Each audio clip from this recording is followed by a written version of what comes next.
The late great Elgin Baylor's 1961-1962 season is one of the greatest in NBA history, and it's mainly because of the bizarre circumstances that he was forced to accommodate. Today, we're going to take a deep dive into that season. But before we do that, allow me to introduce myself. My name is Zach. I'm a former NBA writer turned podcaster / content creator, and I'm going to be your host for this story. And every so often, if you're watching this on YouTube, you'll see me glance over to the screen. That is because that is where my script is. Don't ask me why I didn't print it out. I don't have an answer for you. Maybe that's something that'll happen later on. But yeah, right now I have this lovely Google Doc set at about 90%, so that way I can actually fit more of it on the screen. But yeah, if you see me, break eye contact, just know that it's for a good reason. That's so I can remember my lines and actually what the fuck I'm talking about. So without further ado, let's get into it. Back in the 1960s, the NBA was particularly intriguing. It resembled nothing like the league that we see today, and that's mainly because the NBA was still in its infancy. At the beginning of that decade, it was not even 15 years old yet, so the high octane, the super thrilling gameplay that we're accustomed to today was certainly not the regular occurrence back then. What was interesting though is in that short time from the league's inception to the 1960s, that little gap provided some incredible developmental time for some of the NBA's all-time great players. One season in particular that stands out is the 1961 and 1962 season, and not just for Elgin Baylor, but for multiple guys. There were a handful of dudes who went out that year and put out some of the greatest performances that the NBA has ever seen. In fact, some of those were record-setting, and I'm going to begin with Wilt Chamberlain, who was probably the most notable. That season, Wilt Chamberlain went out and averaged a still standing record of 50.4 points. Wilt, as far as I'm concerned, mythical human being. Never existed, and it's all just folklore at this point. And we'll get into him a little bit as well later on, but that was the year that he had, statistically, the greatest scoring season ever. Another guy who deserves some credit, Oscar Robertson, who had also a dazzling season in his own right. He went out that season, became the first player to average a triple-double with 30.8 points, 12.5 rebounds, and 11.4 assists. Recently, Russell Westbrook has since joined that club, so congratulations to him. But Oscar Robertson, for the longest time, was the only player in NBA history to ever average a triple-double for an entire season. Now, you're probably looking at those two guys, thinking to yourself, wow, pretty fantastic seasons, as you should, because both guys were undeniably fantastic. But neither of them wound up bringing home the NBA MVP award. That honor belongs to Bill Russell. Bill Russell led the Boston Celtics to a 60-20 record with averages of 23.6 rebounds and 18.9 points. This stat line, while incomprehensible in its own right, doesn't really stand out as much when compared to Wilt and the Big O, mainly because it's missing all of the glitzy and all of the glamorous type statistics. But make no mistake about it, Bill Russell was a bad dude back in the day, and he obviously showed it by going on to win the NBA MVP. Now, one guy who is consistently glossed over while having these types of discussions is Elgin Baylor. No matter what the conversation is, he's one of the greatest and most important players in NBA history. The fact that he's not talked about at the same rate as some other guys is a little bit disheartening. I don't know how many people up until recently really knew the type of impact that Elgin Baylor had on the NBA. I mean, it was just, he really was one of the most monumental figures in the development of the league. Now, as I mentioned earlier, the NBA back in the day was a tough watch. If you look at any of the historical footage, it's always these super small dudes wearing short shorts, super slender, very skinny, not very intimidating. In regards to today, their athletic ability was definitely below average. I'll say that, for at least for the majority of the league.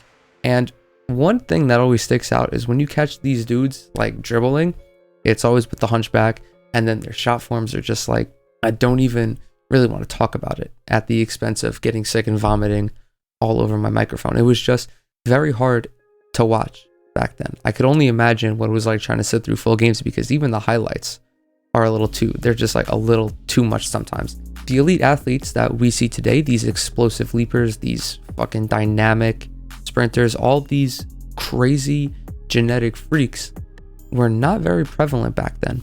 You know, there were a couple here and there, a little bit later on than the 60s, but guys like Julius Erving, Connie Hawkins, David Thompson, and of course Michael Jordan. That group of guys really helped like bring the above the rim style into the mainstream. Like Julius Erving, constantly regarded as one of the, most exciting players of all time to watch. Same goes with Michael Jordan, and Michael Jordan grew up idolizing David Thompson and, actually mimicked a lot of his game after him. Nice little fun fact. But the one guy who really paved the way for them was Elgin Baylor. Baylor was not the biggest dude, stood at about 6'5", weighed around 225 pounds, but he had this ballerina-like grace about him and these pogo sticks for legs that looked like he was jumping off of a trampoline every time he went up for a shot. Bob Cousy, the legendary point guard for the Boston Celtics, said it the best. He really described Elgin Baylor better than he could. Now, Cousy played 40 games against Baylor throughout his career, described Baylor's game perfectly during the former Lakers star's 80th birthday celebration, saying, quote, Elgin was one of the first to go up for the jump shot, hang up there for about 15 seconds, have some lunch and a cup of coffee, and the defenders would all be back on the ground, and he'd finally decide to shoot that thing. Baylor, stylistically, was decades ahead of his peers. He came into the league as a 24-year-old from Seattle University, an institution that has produced just 10 NBA players, the most recent being Jawan Oldham, the 41st overall pick in the 1980 NBA draft. Baylor had tremendous body control, and his hands were just massive, and they allowed him to palm the ball like a grapefruit. After leaving his feet, he could move the basketball around to evade any defender that was longer than he was, or maybe, timed their jump as perfectly as he did. And, he just made all of the necessary alterations to get around these dudes. And the combination of all that, the athleticism, the inherent skill, the physical gifts, it culminated with Baylor really making a name for himself coming out of college. His first 3 seasons were all all-star worthy. Cumulatively, Baylor averaged 29.8 points, 17.1 rebounds, and 4.2 assists. Bonkers numbers. Scoring was outrageous. Rebounding was outrageous. Even playmaking for a guy who wasn't ever really a playmaker, just did whatever had to be done. He continued to improve the older he got, as you would expect, but he took a leap in the 1961-1962 season. It was almost superhuman to what he did. Now, this season, Baylor only wound up suiting up for 48 games. And no, there wasn't some tragedy that cut a season in half. There wasn't a drastic injury. He wasn't, dealing with on and off, tendonitis. It was way simpler than that. Elgin Baylor was just an Army reservist, and he got called to duty during that season. He wound up being stationed in Washington State, and in order to play for the Lakers, needed a weekend pass that allowed him to travel back and forth. One would think that being in the military would be a detriment to Baylor, especially his conditioning, because not being at practice, not consistently playing, it's easy to see why you would think that he would just lose all of his wind and kind of just forget how to be an NBA player. Like, not forget, obviously, but just, always be a step behind his teammates. They're going out, they're playing 60, 70, 80 games a night, and they're constantly in it. They're getting their reps in, they're doing this, they're doing that, but it's also kind of like on the flip side. Maybe not playing all the time saved his conditioning because it didn't put all of that extra mileage on his body, and every time he did go out, he could go out and give 110%. And I have a statistic to back this up. So over those 48 regular season games, Elgin Baylor averaged 2,129 points. For all of you mathematicians out there, that is an average of 44.4 minutes per night. Just incredible conditioning for a guy who, again, was only present for half the season. It gets better than that, though. His scoring numbers and his rebounding numbers were significantly more impressive than the minutes he played. Baylor finished that season with 38.3 points and 16.8 rebounds. Had he qualified for the leaderboard? Of course, there being, I don't know if it was a minutes thing or, an amount of games played thing. Regardless, Elgin Baylor did not wind up on any type of leaderboard, but if he were to qualify with that scoring average, it would be the fourth highest total, or not the fourth highest total, the fourth highest average in NBA history, behind only one guy, Wilt Chamberlain. If Elgin Baylor had qualified for the leaderboard, he would have statistically outscored every other player in the history of the NBA not named Wilt Chamberlain. More points than Mike, more points than LeBron, Kobe, all of them. And although this, is about Elgin Baylor, I think this is this is slowly turning into a Wilt Chamberlain. I don't even know what you would call it. It's just like a Wilt Chamberlain fucking appreciation podcast or something. I don't even really know where I was going with that. But as one could expect, when you have such thunderous numbers, I guess would be the appropriate word to use. Every so often, you're going to have a couple of insane performances, one of which came on December 2nd against Philadelphia when Baylor finished with triple-double, a modest 20 points, an even more modest 20 rebounds, at least by his standards, but 14 assists. Incredible passing from this man on that particular evening, but he proved it was not a fluke. This must have been like when Michael Jordan had to play point guard. What was it, back in like the 80s, 89, 80, 88, something like that, where he had to play point guard for 10 games and he just averaged triple doubles, something like that. 11 days later, Elgin Baylor goes out against St. Louis and finishes with 52 points, 25 rebounds, and 10 assists. Another incredible performance. Now, in between those two games, Baylor almost had another triple-double. In this one game, I forgot who it was against. I guess I just decided that was irrelevant information.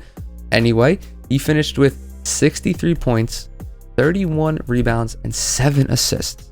It's safe to say, I don't think I need anyone to fact check this. He's the only player in Basketball Reference's database to have a 60-point, 30 rebound, and 5 assist game. Really, the only other player who I could think would put that up is none other than Wilt Chamberlain. And I don't know if Wilt ever, I don't know. Again, this is going by Basketball Reference's database, which isn't, it doesn't have every statistic logged by every NBA player in every game. I don't remember when they got full stats. I think it's only back to the 80s. So Wilt probably had like 37 of these games, just knowing the kind of player that he was. One would think, I think I've started 3 paragraphs with one would think, wow. So even though Baylor was only with the Lakers for half a season, they did not need his help very much, clearly. And if he were there for the entire season, they probably would have won 70 of their 80 games or whatever. Assisting Baylor was none other than a 23-year-old point guard named Jerry West. You may have heard of him. He is the NBA's logo and has been for the longest time. In his second year out of West Virginia, Jerry West averaged 30.8 points while leading the Lakers to a 54-26 record, which put them atop of the Western Division, not Central, the Western Division. And yes, I said division because there were only 4 teams out west back then, so there was really no need to call it a conference. It was pretty much split up just like West and East, and we'll get into this in a second, but the way they were split up is just super weird, right? So the Lakers go on, have this fantastic season with Elgin Baylor and Jerry West, finish above everybody, well, above the 3 or 4 other teams, however many there were, and overall, only the Celtics had won more games. And I mentioned that in the beginning when I talked about Bill Russell leading the Celtics to 60 wins. Anyway, once the postseason rolled around, Baylor, luckily enough for the Lakers, was available for every game. Now, I don't know if that's because, I don't know if he got like special privilege from the Army or if his tour had finished. Another little piece of history I didn't bother to look up. for whatever reason. Regardless, he was there and he was ready to just beat the shit out of anybody and everybody that stood in his way. So because of their incredible regular season, the Lakers went out and they earned a bye in the first round back when those existed, and they wound up going up against the Detroit Pistons. Yes, folks, at one point in history, the Detroit Pistons, Detroit, Michigan, were considered a Western Division team. Very odd, I know, but one thing I noticed when I was, just kind of rebrushing up on this story was that back in the day when there were only like 8-9 NBA teams, the West was pretty much every team not located in the Northeast. If I remember off the top of my head, the East was the Boston Celtics, the now defunct Syracuse Nationals, the New York Knicks. I think there was one more. Boston, New York, Syracuse, and Philadelphia. Those were the four teams. I'm fairly certain those were the four teams that made up the East. There might have been a fifth one, but I can't remember. It's really not pertinent to the story because the only East team that the Lakers are going to go up against, spoiler alert, the Boston Celtics. Elgin Baylor suits up for the Lakers, and they go up against the Detroit Pistons, and man, the Lakers got very lucky because they went up against a team that was considerably worse than they were. Detroit finished this season with a record of 37-4, and as you might expect, a team that is below average would have a litany of issues containing such a dynamic duo in Jerry West and Elgin Baylor. The two stars went on to combine for 68.1 points per night over the course of the 6 games. And there were only 2 evenings where Elgin Baylor failed to eclipse 35. This man was getting buckets every night. There was nothing the Pistons could do to slow him down. He had a series high 45 in game 4. Ironically enough, a game that the Lakers lost 118-117. And Jerry West was right behind him with 41. Safe to say though, the reason that the Lakers lost was because they got almost no help from the rest of their team. Granted, they really didn't need that much, but a little bit more would have helped. Rudy LaRusso, who I've never heard of before researching for this. I'm sure you have never heard of him either. He had 16 points, and then I believe there was nobody else who really contributed anything worth mentioning. Detroit, they got a full team performance. They had 6 guys finish in double digits, and unfortunately, it was a valiant effort, but it doesn't matter because the Lakers would go on to beat the Pistons and advance to the NBA Finals. This finals, the 62 finals, I guess it would be. Yeah, the 1962 finals would be the Lakers' first finals appearance since 1959, and they go on to face none other than the Boston Celtics. I've probably mentioned that like 3 times already, but I mean, the Celtics were pretty much in every finals from like 1955 to 1970 something. They were just, for whatever reason, no one in the East was able to stop Bill Russell, and they just kept beating up on everybody they saw. So again, they go to the finals, and I hate to say it because we're like supposed to be praising Elgin Baylor in this episode and just, talk about all the good things about him, and especially the Lakers. Well, actually more so about him because this is about him. But unfortunately, it was a gigantic mismatch, and the Lakers had a minimal shot of pulling out this victory. Now, on the shoulders of Baylor and Jerry West, the Lakers had the firepower to shoot out with the Celtics, but the Celtics had Bill Russell, whose impact on defense would prove to be the difference. At least you would think. The most exceptional defender in the history of the NBA would dominate on that end, as we'd all expect. But if his offense was just a little better than people expected, the Celtics would pretty easily stomp on the Lakers. And it pains me to say that, but that was what would happen. And unfortunately, that is what did happen. Russell drastically improved on offense. He finished as Boston's leading scorer with about 23 points per night and converted on 54.3% of his shots. Mind you, this was a guy who shot 44% for his career. And back in the day, 44% was like when Steph was going out and shooting like 53% from the field. Remember how I said times were different back then? Times were definitely different back then. It would not fly nowadays with the big man, not even just any big man, but your franchise centerpiece, the best player on your team, shooting 44% from the field. Another thing, Russell had this weird, just contagious unselfishness that not only he possessed, but rubbed off on everybody else on the team. He was second to Bob Cousy in assists and assists per game. Cousy had 65 total assists, Bill Russell had 40, and then Cousy averaged 9.3 times per game. Bill Russell was a little bit further back at 5.7, and Bill Russell managed to do all of this while playing more than 48 minutes per night. He finished officially with 48.3, more than a regulation basketball game. And I think there was definitely one overtime game. I'm pretty sure that was the only one, but safe to say, Bill Russell was like, if I gotta play every minute, I gotta play every minute. Looking at the box scores of these games, I feel like I can almost get into Red Auerbach's head and figure out what his game plan was. All right, gentlemen, here's what's going on. Started Red as his cigar burned and ashed to the ground. Elgin and Jerry are really fucking good, so we're gonna force everyone else to beat us. Whenever they get the ball, annoy the hell out of them. Baylor went on to average 40.6 points per game, which led everybody. And Jerry West was not far behind him, 31.1. They shot 43 and 45.6% from the field, respectively. After them, unfortunately, there was not a consistent option for the Lakers. Both Rudy LaRusso and Frank Selvey, again, two guys who were kind of just like fall under the radar, could not throw the ball into the Pacific or the Atlantic Ocean. So that's always good. And it hurts a little bit more because they were supposed to be the third and fourth options to this superstar duo. Even with all of this adversity, though, the Lakers crawled out to a 3-2 lead heading into Game 6. And as you might expect, Elgin Baylor carried most of the load.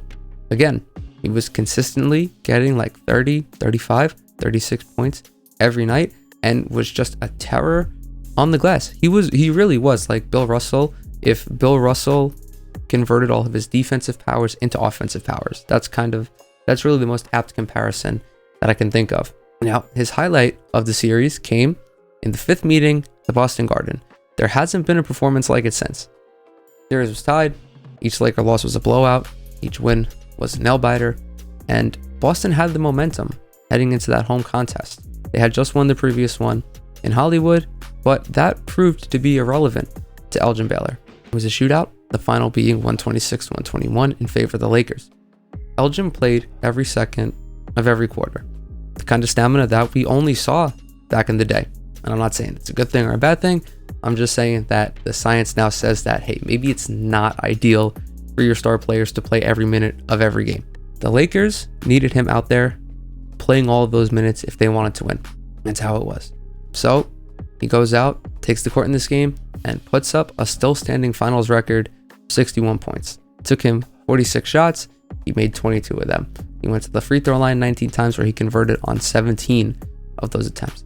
He had 22 boards, which punctuated his all-time great showing. And all of this proved that Elgin Baylor was fighting for the Lakers' life, for their championship lives, I should say. After that performance, the Lakers needed just one more victory, and that proved to be the most elusive one. The series could have ended 2 days earlier when the Lakers were on their home court, but the Celtics would not let a championship slip through their grasp. As I mentioned, Celtics went to the finals, I think it was like 13 times during Bill Russell's tenure. He won 11 of them. Consistently, Bill Russell proved that he was on a mission to destroy his greatest rival. Baylor and West battled Russell in the various guards that Boston could deploy, and unfortunately, after another killer performance from both guys, the Lakers just fell short. They were out-talented. It's most comparable, I feel like, to the 2017 finals when the Cleveland Cavaliers went up against Golden State. You know, when you got AD, Steph, Clay, Draymond, all those guys, there's really not much you can do. Baylor put 34 on the Celtics that evening, the evening that was Game 6. But fortunately, his team went on to lose the game 119-105 after just getting blown out in the third quarter. Bill Russell had a triple-double, 24 boards, 19 points, and 10 assists, and Sam Jones dropped in 35 while shooting 7 of 27 from the field. Series tied at 3 games apiece. Both teams hopped on their respective flights and flew back to Boston. I'm just going to come out and say it.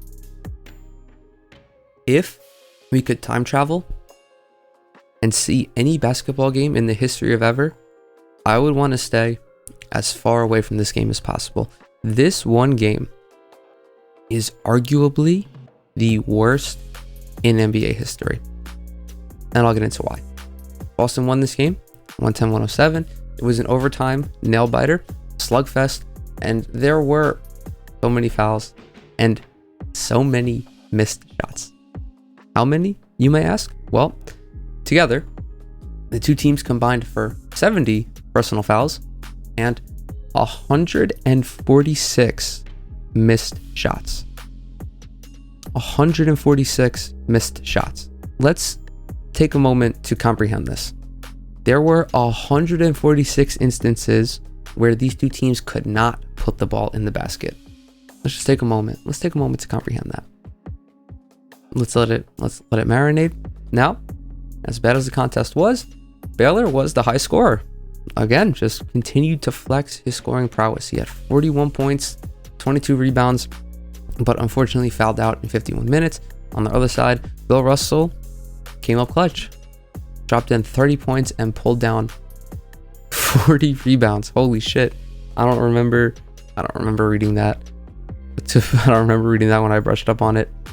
Elgin Baylor had done everything to keep the Lakers competitive in this series, and they managed to extend it to 7 games, which is, a moral victory. But unfortunately, moral victories don't come with any hardware. You can't store it in a trophy case or anything like that. Subsequently, after that season, it was pretty much the decline of Elgin Baylor's career. From 1963 to 1970, his scoring fell to a respectable 25.8 points, but toward the end of his campaign, he just fell off more and more, and it really just helped bring that number down. And especially compared to what he was doing at the beginning of the season, it's almost like he was an entirely different player, unfortunately. There were also numerous injuries that Elgin Baylor had to deal with: knees, Achilles, lower back. This zapped all of his athleticism. It really expedited the ending of his career. He wasn't scoring as efficiently or as voluminously. He wasn't attacking the glass with that much fervor. He just really fell down a whole bunch of pegs. And unfortunately, Elgin Baylor was forced to retire in 1972 after playing just 9 games. He called it a career, that he couldn't do it. Although he left the organization mid-season, the Lakers, who went on to win the title that year, presented him with the championship ring. And that was something that I didn't know until I started researching for this, because it doesn't say it anywhere. It doesn't say it on his basketball reference page. It's never really talked about how he won this championship ring and how he had it for a while up until selling it a couple years ago. I don't remember when exactly, but every time we talk about some of the best players who have never won a title, it's Elgin Baylor. He's at the top.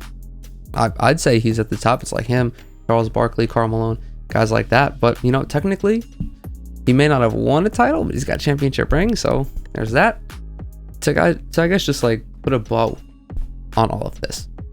The 1961-1962 season was Baylor's best, and it still remains one of the most criminally underrated seasons in NBA history. He posted an incomprehensible stat line while playing an above-the-rim style that we've come to know and love. The difference, however, is the circumstance surrounding his playing time. I don't know how many NBA players or athletes in general could devote half of their season to the armed forces and the other half to the NBA team and still manage to be an all-NBA first-team caliber player. Knowing all that, it's safe to say that Elgin Baylor is in a class of his own. Thank you guys so much for watching, so much for listening. If you're on the YouTube, as people like to call it, there's a like button. If you can go ahead and hit that for me, that would mean the world to me. If you're listening to this in podcast form on Apple Podcasts, go ahead, leave me a rating or a review, and all the other ways to support the show are linked down in the description. I thank you guys so much for hanging out with me today, and I'll see you in the next one.